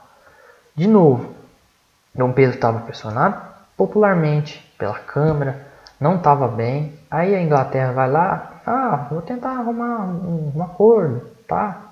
Por que ela queria um acordo? Porque ela queria penetrar aqui, ó, na bacia do Rio da Prata para fazer comércio. De novo, a Inglaterra metendo o bedelho para querer garantir os seus interesses. Tranquilo? Aí o que vai acontecer? Ó? A Guerra da Cisplatina vai gerar esse declínio maior. Nas eleições de 1830, o Partido Brasileiro consegue a maioria. Quando ele consegue a maioria, ele não vai conseguir aprovar tudo o que ele queria. Pelo menos na Câmara dos Deputados. Porque no Senado, como era ele quem escolhia, ele já conseguia, né? Ele pôs quem ele queria. Depois ele vai a Minas Gerais, tá? Ele não é recebido de uma maneira muito legal. E quando ele volta ao Rio de Janeiro, há uma briga entre os brasileiros e portugueses. E olha quanto tempo essa briga durou. 3 dias. Igual a gente vê esses protestos na rua hoje, com esses black blocs, ou às vezes com atos pró-governo e contra-governo, que tem esses embates, foi algo parecido. Tá? E era chamado de Noite das Garrafadas, porque eles pegavam garrafa e jogavam para cima, era uma baderna, foi uma quebradeira. E esses episódios foram desgastando cada vez mais a imagem de Dom Pedro. E aí o que é considerado um dos estopins? Tá? Os deputados vão fazer um protesto, tá? E aí eles querem que seja nomeado um ministério só com brasileiros, para acabar com essa parte do poder moderador, do cara querer mandar em tudo. E aí o que vai acontecer? Ele vai falar não. E aí ele vai colocar um ministério também chamado de marquês, com seus amigos, com pessoas próximas a si e que conseguissem conciliar seus interesses. E aí a situação vai chegar a um ponto que não dava mais para continuar. Tá? Ele vê que não dá mais, e aí em 7 de abril de 1831 ele vai abdicar para esse sujeito aqui, ó, Dom Pedro II. Está no colo aqui, a gente vê ele entregando a carta, e aí a gente vê o seguinte, que encerra esse primeiro reinado. A gente então conclui essa parte trazendo o seguinte, foi um período curto, né, que começou mal, uma forte crise econômica, depois com a elaboração da Constituição a gente vê que isso entremeia pela política, e aí uma série de episódios, esses episódios lembrem, porque esses episódios geram um contexto, para quê? Porque o imperador abdicasse, tranquilo? Agora a gente vai tratar da regência, que foi quando esse período se encerrou. Dom Pedro II não poderia governar ainda pela Constituição, né? E aí é estabelecido um governo regencial. Então vamos lá, dando sequência à nossa aula, a gente vai tratar do período regencial, que foi o quê? Um período de transição entre o primeiro reinado e o segundo reinado. Sendo sincero, eu acho que assim, o nosso papel aqui como professor do projeto, a gente tem que trazer o máximo de informações, ser o mais didático possível, mas quando vem algo que não é tão relevante, que é tão importante, a gente também acha que a gente tem essa obrigação de falar. Regência não costuma cair muito. O que cai mais de regência são alguns pontos principais. As revoltas, que eu vou trazer lá no final, elas são muito importantes, elas têm uma incidência grande em prova, tá? O golpe da maioridade, que é o final desse período e depois a entrada no segundo reinado, é algo também que tem uma incidência boa. E a Guarda Nacional, né, a Guarda Municipal se transformando na Guarda Nacional, que depois vai ter a ver lá com o coronelismo. Todo o trâmite aqui que a gente vai ver da evolução dos partidos, um líder de cá, outro dali, um nome aqui, um nome ali, isso não tem tanta relevância, tá? Aqui, mais do que nunca, repetindo o que eu sempre falo, aqui é entender a dinâmica do processo, porque se a pergunta vier, vai trazer um texto e vai mais sobre o contexto geral. Então, vocês entendendo como foi o andamento das coisas, vocês vão ter capacidade de responder. Mas não fiquem presos a detalhes e tal. Tem muita informação aqui nessa parte. Quem for prestar a prova específica, com segunda fase, com Nesp, FUVEST, Unicamp, não sei se alguém vai prestar essas provas, tá? Aí quem for, sei lá, para o direito, para a área de humanas, aí tem que até ter um pouquinho mais de cuidado. Mas para Enem, é esses três pontos-chave, tá? Então vamos começar. Aqui, ó, deixa eu só passar rapidinho para vocês entenderem. Essa figura aqui, ela vai se repetir ao longo desse meu slide várias vezes. Porque é meio confuso isso aqui, mas à medida que a gente vai explicando e vai batendo na tecla, vocês vão entendendo. Primeira coisa, lá quando a gente viu o primeiro reinado, a gente viu que tinham dois partidos, né? O Partido Brasileiro e o Partido Português. E quando começar a regência, né, o período regencial, o que vai acontecer? O Partido Português vai virar o Partido Restaurador, que a gente vai ver as características dele, e o Partido Brasileiro vai se desmembrar em dois, tanto no exaltado quanto no moderado. Isso aqui, ó, nessa imagem não tem, mas isso aqui, esse primeiro plano, seria o avanço liberal. E aqui o regresso conservador, tá? Que aí a gente vai ter só esses dois partidos, mas isso a gente vai explicar em breve. Então vamos lá. A regência é dividida em dois períodos, tá? De 31 a 36, com o avanço liberal, e de 36 a 40, com o regresso conservador. Aqui a gente tem que entender o seguinte, é mais fácil a gente começar por aqui, ó. Partido Restaurador. Eles vão querer pôr Dom Pedro I de volta no poder, tá? E o outro nome que eles recebem eram chamados Caramurus. Sim? Eles representavam a direita conservadora. Se a gente olhar aqui, ó, estavam meio que isolados. Aqui, o partido moderado vai ser a direita liberal e o exaltado a esquerda liberal. Os nomes aqui em si, dos livros, as coisas, é o que eu falei, para quem vai prestar a prova específica de segunda fase. Aí a pessoa tem que saber, mas quem não é o foco, não fiquem preocupados com isso. Mais importante do partido moderado aqui é Feijó, tá? Porque ele vai ser um dos protagonistas desse período. Então lembrar que ele é do partido moderado, tá? E aqui a gente vê o seguinte, que o partido exaltado, ele vai querer maiores liberdades, tá? O que eles queriam? Liberalização máxima do sistema político por meio da instalação da república. A gente olha aqui, ó, que já começa o sentimento republicano. Já não há mais a defesa da monarquia, tá? Você vê que essa ala não defendia a monarquia. E eles defendem o quê? A autonomia das províncias. Algo que não estava vigente com aquela com a Constituição de 1824, tá? Você vê que aqui já é um movimento, um movimento para tirar aquela centralização máxima que existia ali dentro, tá? Aqui, algo também nesse sentido, a democratização do sistema eleitoral não seria mais um sistema censitário, como a gente viu pelo eleitor de paróquia, de província, limitado pela renda anual, 100 mil reais, 200 mil reais, 400, 800, como a gente viu, tá? E o moderado, eles vão querer manter o status quo, eles não vão querer muita coisa não, deixa daquele jeito lá e é isso, tá? Então vamos seguir. Quem vai ficar no poder? O Partido Moderado. Mas se a gente olhar aqui, ó, eles tinham que combater os restauradores. Por que os restauradores eram uma ameaça? Eles queriam que Dom Pedro voltasse ao poder. Então, para eles fazerem oposição em frente ao Partido Restaurador, o Partido Moderado vai ter que fazer concessões ao Partido Exaltado, tá? Então esse período aqui inicial vai ser marcado por essas concessões. Tranquilo? Porque senão, sem esse apoio, eles não conseguiriam. Aqui de novo, uma charge, ó, a gente vê, ó, e atenção, pela primeira vez o Brasil é governado por um brasileiro. E aí, tá Dom Pedro aqui pequeno, né? Porque na época da abdicação de Dom Pedro I ele tinha 5 anos, né?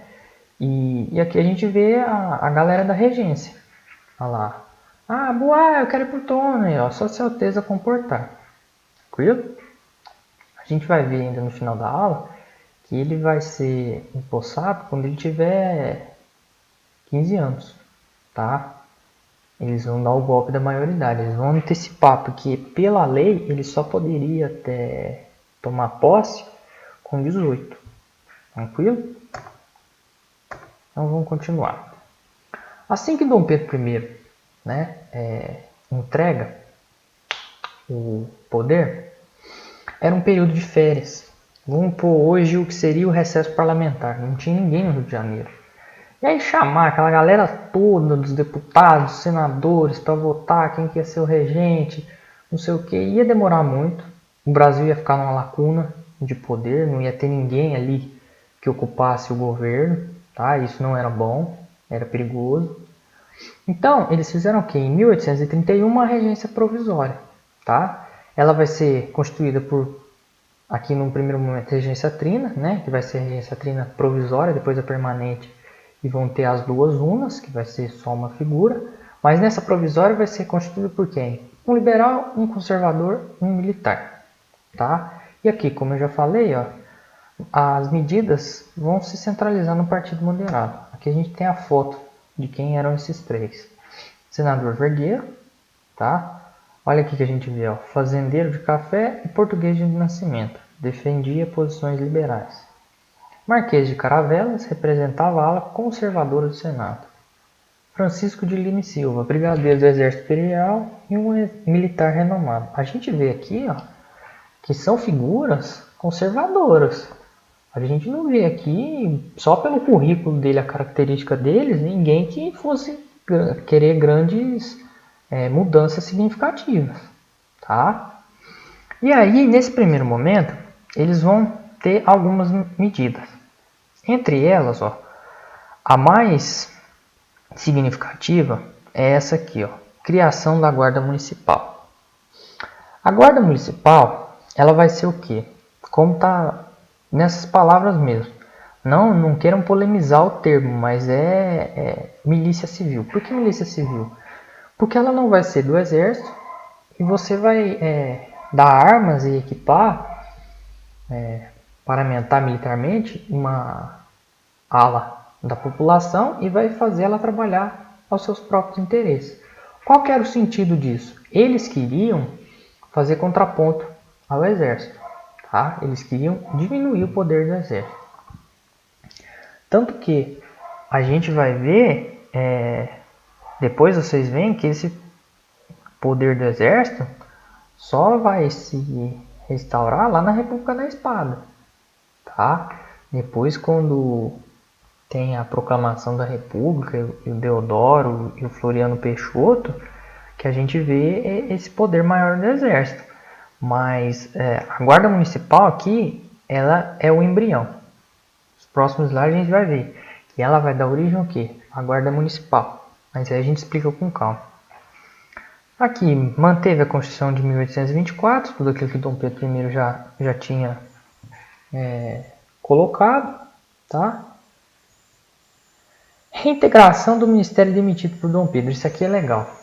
Por quê? Lembra lá que quando teve a crise do episódio da abdicação, houve o desgaste máximo, era que o que? O Partido Brasileiro foi eleito, tinha a maioria, queria mudar aquele ministério, ele vai e põe o ministério dele, dos amiguinhos dele, né? O Ministério dos Marqueses, que a gente viu no primeiro reinado, no final do primeiro reinado. Aqui, ó, eles vão reintegrar aquela galera, que eram o quê? Os indicados do Partido Brasileiro, tá? E aqui uma parte também legal, ó, lei regencial que privava os regentes de parte importante do poder moderador. Aqui é um ponto essencial nesse processo, porque se você mantivesse o poder moderador, toda aquela agitação política, aquela instabilidade ia se manter. E como já não era Dom Pedro I que estava no governo, não era Dom Pedro II, era um governo meio que provisório, eles tinham que ir com calma e tinha que ter uma certa prudência para que não se fizesse coisa errada, né? Não abrisse precedentes para que a população tomasse medidas mais fortes. E a gente vai ver no final da aula que esse foi um período de muita estabilidade, tá? Houveram muitas revoltas porque havia um vácuo no poder. Se não tinha ninguém ali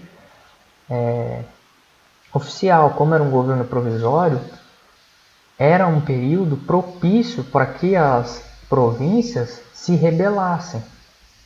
Era uma forma, vamos dizer assim, era uma oportunidade de eles ó, a gente quer independência, a gente quer alguma coisa, é agora que a gente vai conseguir. Porque o governo está fragilizado, né? Você vê que não é uma figura, eram três. Tá nessa disputa de partido, de não sei o que, de direita liberal, de esquerda liberal, direita conservadora, não sei o que. Eles viram, ó, é o momento da gente atuar. E é o que vai acontecer. Viu?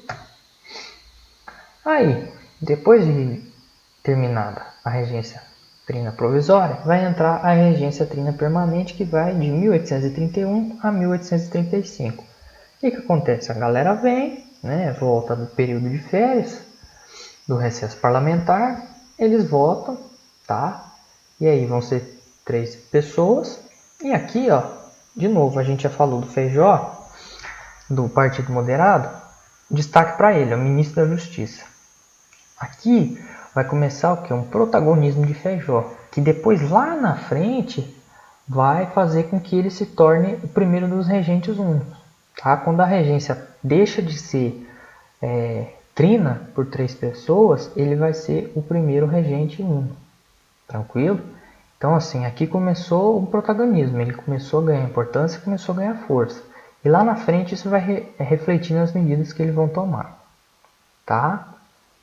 Aqui, algo que eu já falei, os moderados estavam no poder, eles mostravam habilidade na política, né? Sabiam negociar, fazer esse jogo. E aqui chegou o ponto, um dos 3 pontos essenciais. A gente viu o seguinte, que Feijó veio ganhando destaque, tá?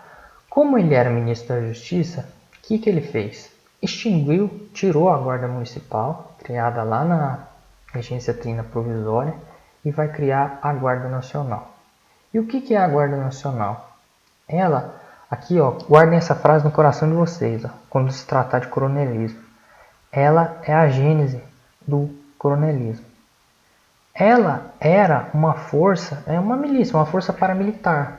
Algo que não fosse, ela não fosse subordinada ao governo, né, não fosse subordinada como o exército mas fosse subordinada ao interesse da elite, dos coronéis, quem tinha dinheiro, da elite agrária.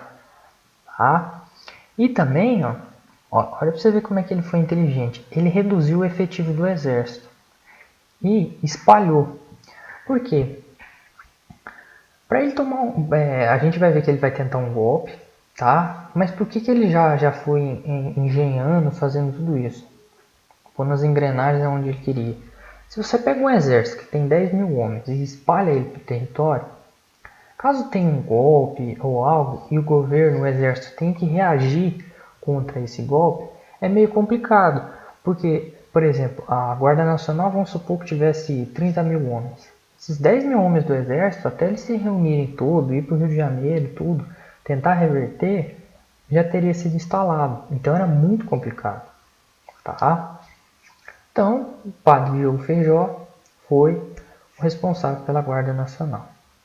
Bom, aqui ó, é isso que eu já falei, o braço armado da aristocracia rural. Beleza? Aí, o que Feijó vai fazer?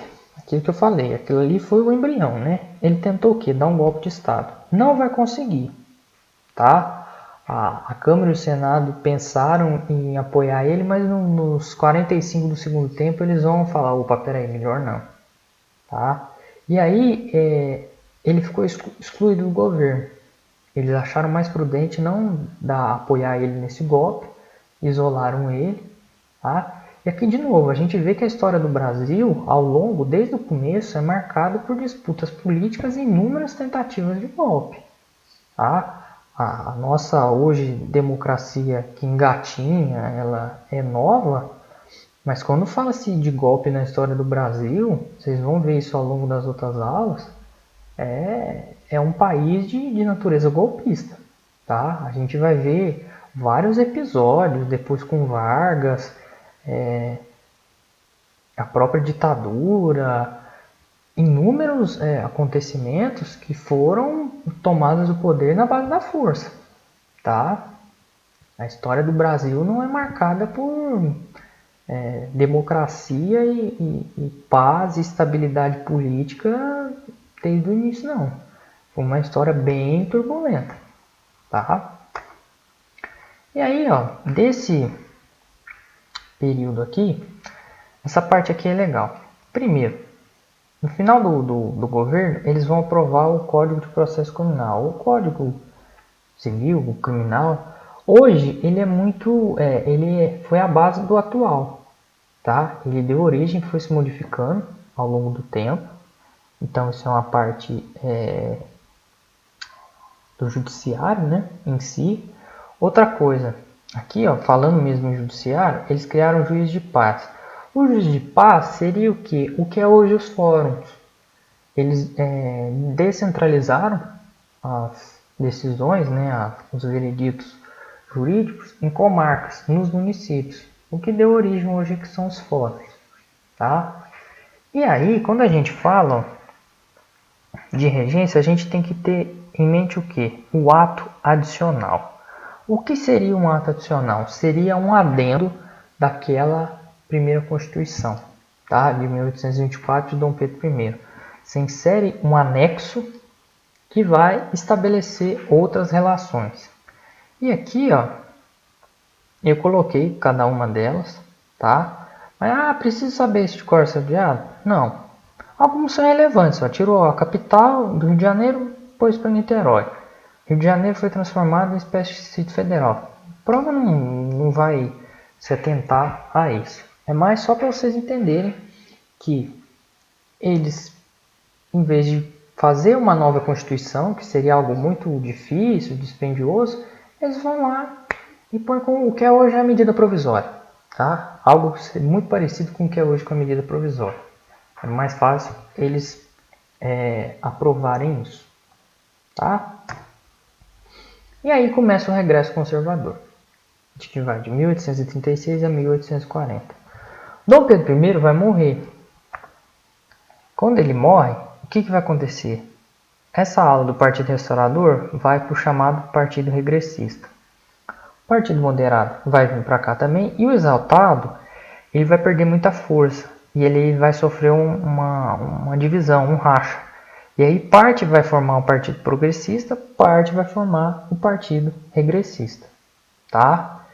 Aqui, eles que vão estar no poder nesse período, tá bom? E como eles vão ter, a gente tem que ter em mente isso, senão a gente não consegue entender o golpe da maioridade. Como os progressistas não estavam no poder, eles estavam marginalizados aqui do processo político, a única forma deles reaverem esse poder eram apoiando a antecipação da maioridade. Tá? Então, a partir do momento que o partido regressista aqui, no regresso conservador, ganhou muita força, o progressista ficou diminuído. Depois ele vai ver na instalação do segundo reinado, né, antecipação da maioridade, uma forma de chegar ao poder. Mas vamos com calma. Tá? Aqui é o que eu já falei, o partido exaltado estava muito enfraquecido. Tá? Isso aqui eu já expliquei tudo, só voltei para ver se eu não estava esquecendo nada. E aqui, ó, os regressistas eram chamados também de conservadores, né? Era a ideologia deles, e o outro era liberal. Aqui a gente vê que Feijó sai do moderado e vem para o liberal, tá? E aí o que vai acontecer? Os regressistas queriam um governo forte, centralizado, manter o status quo, tá? E olha aqui que legal esse detalhe, ó. Capaz de enfrentar as rebeliões provinciais que ainda ocorreriam. Tá vendo aqui, ó, que todo esse processo tem uma cortina, um pano de fundo, as revoltas regenciais. As revoltas regenciais vão causar muita estabilidade e muito fervor político, tá? A gente vai ver agora na Regência Una, e aí vocês vão entender um pouquinho mais do quão significativo foi esse processo, beleza? E aqui, o progressista, isso é a título de detalhe, eles queriam o quê? Uma monarquia constitucional. Tranquilo? E aí vai ter o quê? A Regência Una de Feijó, tá? Uma mudança na legislação, e aí deixa de ser trina e passa a ser una. Feijó não vai conseguir derrotar a Farroupilha, que foi a que durou mais, a gente vai ver isso com calma, e a Cabanagem. Isso gera um desgaste político tremendo, tá? E o que acontecia? A crise financeira, lembra que a gente começou desde lá de trás, com todos aqueles episódios? O fumo, o açúcar, o gado para o couro, que mais? A cana, né? A cana eu já falei, o ouro que já tinha entrado no declínio. Então, assim, o Brasil sofria muito. Os tratados com a Inglaterra, aquela crise financeira não se remediou, não foi consertado, tá? E aí, Feijó não vai aguentar. Ele não vai aguentar e ele vai renunciar. Então, a gente vê aqui o quão significativo foram as revoltas nesse processo, a ponto do que do Feijó, aquele cara lá que tinha ganhado destaque, criou a Guarda Nacional, tal, vinha ganhando força nesse processo político, não deu conta. Todo aquele prestígio que ele tinha não se sustentou na hora que ele se deparou com duas revoltas que foram minando todo aquele apoio que ele tinha. Tá? Depois que sai, vai entrar Araújo Lima. Tá? E aí o que ele vai ter? A lei interpretativa do ato adicional. Seria medida provisória da medida provisória. E aí o que eles queriam? Aqui ó, é o que eu tinha falado, reformulou-se o Código Criminal. Hoje, ele é muito parecido. Ele sofreu várias mudanças ao longo da história, né, do processo. Mas o cerne, o esqueleto principal vem dessa época. Tá? E aqui outra coisa. A gente já trouxe o primeiro grande ciclo econômico. Qual foi? Açúcar. Depois, enquanto o açúcar entrava no seu declínio, a gente teve o quê? O ciclo do ouro. E agora vai entrar um dos maiores ciclos que vai ter nesse processo, que é o quê? O surto cafeeiro. Tá? Junto com a cana, ele foi o que durou mais tempo. Tá bom? A gente vai ver durante o segundo reinado, a República Velha, a importância e o protagonismo e também a dependência que o governo brasileiro vai ter da exportação cafeeira. Tá? E é aqui que começa esse escalonamento. essa escalada da importância do surto cafeína, tá? E aí a gente chega no ponto principal, golpe da maioridade.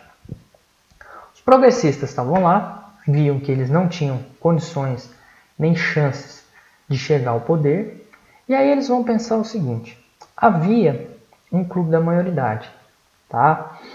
Que faziam propaganda, tal, e aí o que eles vão fazer? Eles vão olhar e parar para pensar e falar o seguinte: olha, a gente não está no poder, os regressistas estão lá, mas para e pensa, a gente vai estar apoiando Dom Pedro II. Dom Pedro II é quem vai tomar o trono. Seja daqui 5 anos, 10 anos, 2 anos, ele vai estar no poder daqui a pouco. E se a gente for virar o jogo ao nosso favor e fazer com que os regressistas sejam a oposição, sejam quem não está apoiando, sejam os vira-casacas contra o Dom Pedro II, a gente pode ter uma chance, a gente pode reverter esse processo, tá? E é o que eles vão fazer. Os regressistas vão ficar de mãos atadas. Eles vão olhar e falar, ó, não tem como a gente ser contra. E aí é o que vai acontecer. Há o golpe da maioridade, tá? Ele vai assumir. E aí os regressistas vão ser tirados do poder e os progressistas vão tomar o poder, tá? Aqui vocês vão ter agora na próxima aula de Brasil com o Vitor, segundo reinado, que vai desde 1840 até 1889. Olha a duração desse processo. Olha a extensão desse período. Quando a gente compara com o primeiro reinado, é muito menor, tá? E agora, por último, a gente vai tratar das revoltas regenciais. Na última parte da nossa aula, a gente vai trazer as 4 principais revoltas regenciais, tá? Aqui, como a gente já falou, elas vão se estabelecer num período de transição, tá? Entre o primeiro e o segundo reinado, um período regencial, o que dá o nome a elas, né, por acontecer nesse período. E também, como a gente viu, era um período de grande estabilidade política, né? Por causa daquele vácuo de poder e todas aquelas disputas entre os partidos e quem estaria ali na frente do governo, eles vinham como ponto propício, tá? Outros questionamentos a gente vai ter também, muitas vezes por causa da condição que eles viviam, por eles estar na miséria, né, em que eles se encontravam. Então eles vão lutar, reivindicar por melhores condições, tá? Porque o Estado brasileiro, por causa da crise econômica, quando a gente já viu, deixou meio que de lado as províncias. A centralização política, porque eles queriam mais autonomia e tanto a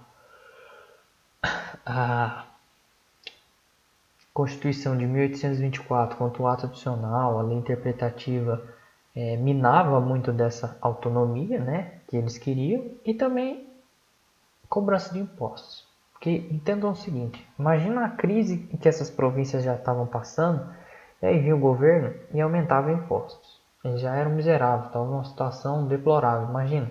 Então, já que não tem o que fazer, a gente vai se revoltar. Dessas 4 revoltas, as 2 primeiras têm um aspecto mais político. Os estopins dela e as reivindicações vão ser mais políticas, tanto a cabanagem quanto a sabinada.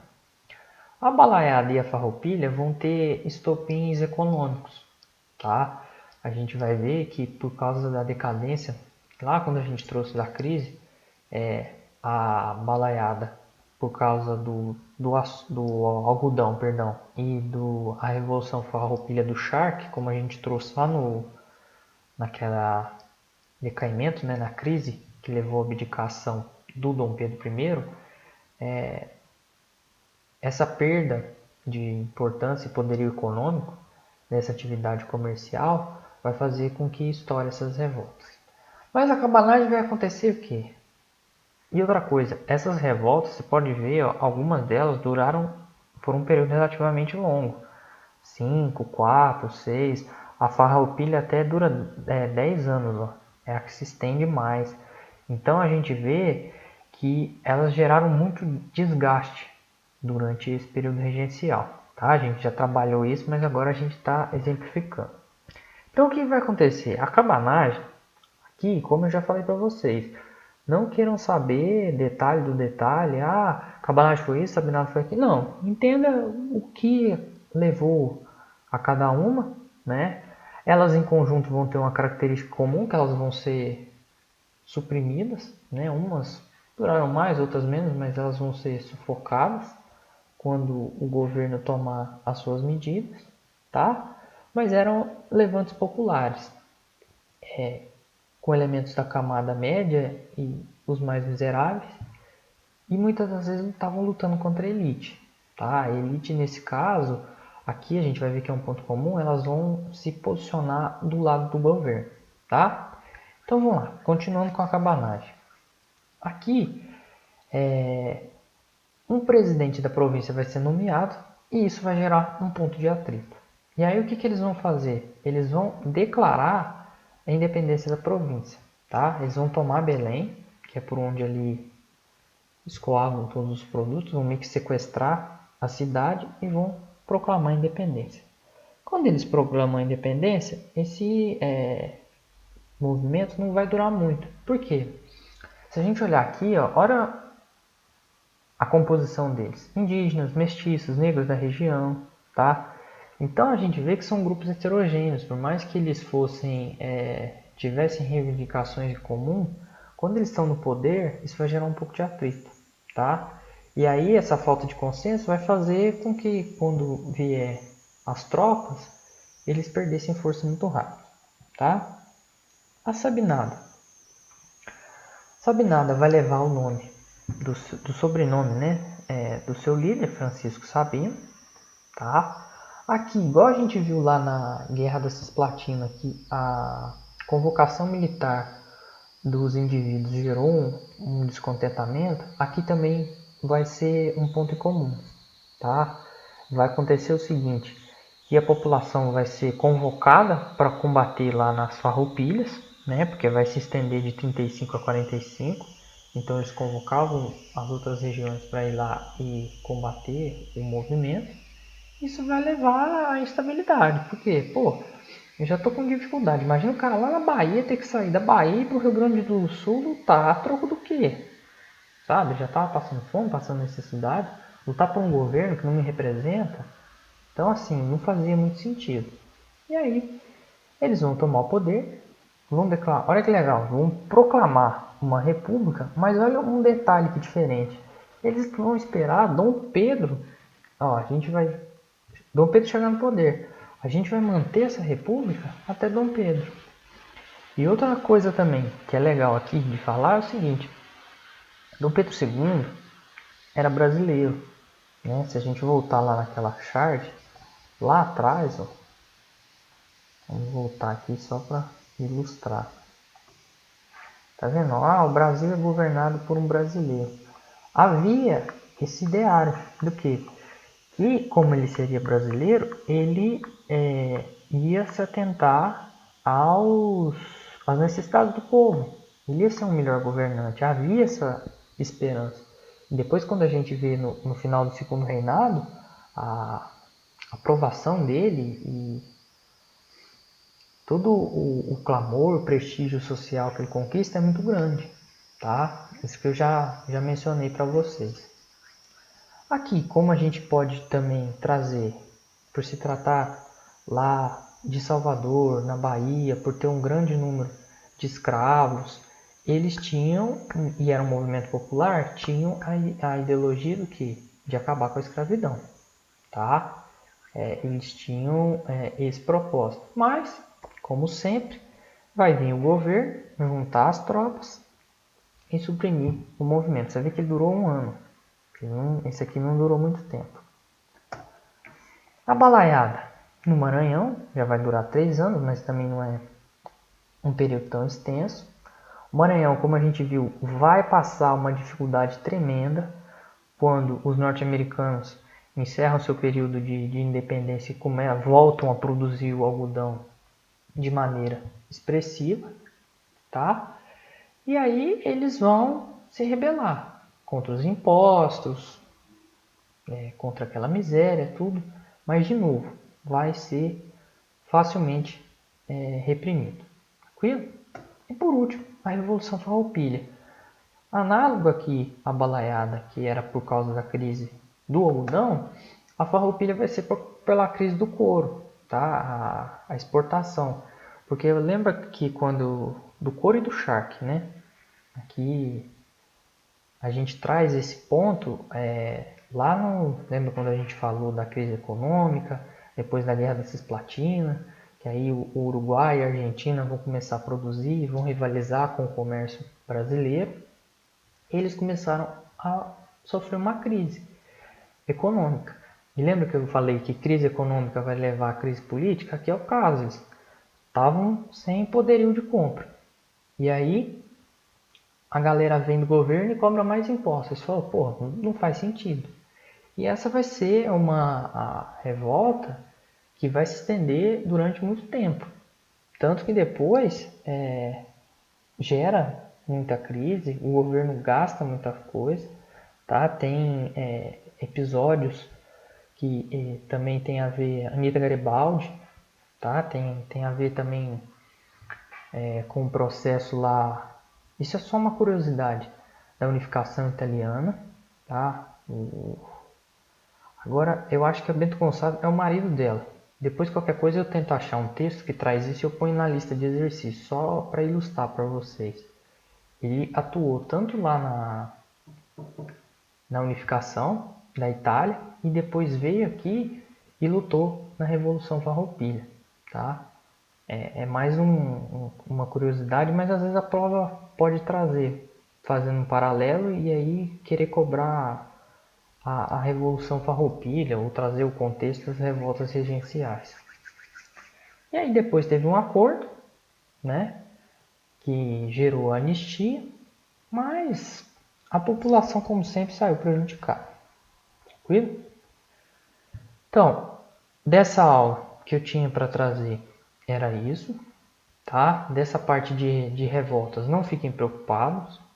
É mais para trazer um panorama bem por cima, entender que elas ocorreram e geraram um desgaste muito grande para o governo. Lembra que eu falei, ela foi o pano de fundo daquelas crises todas, né? O primeiro reinado foi um período curto, a regência foi um período de transição entre disputas políticas, tá? E segundo reinado, agora é a parte do Vitor. Agora eu vou ficar um bom tempo sem dar aula para vocês, e aí eu vou voltar só na última aula. Beleza, galera? Então, foi isso.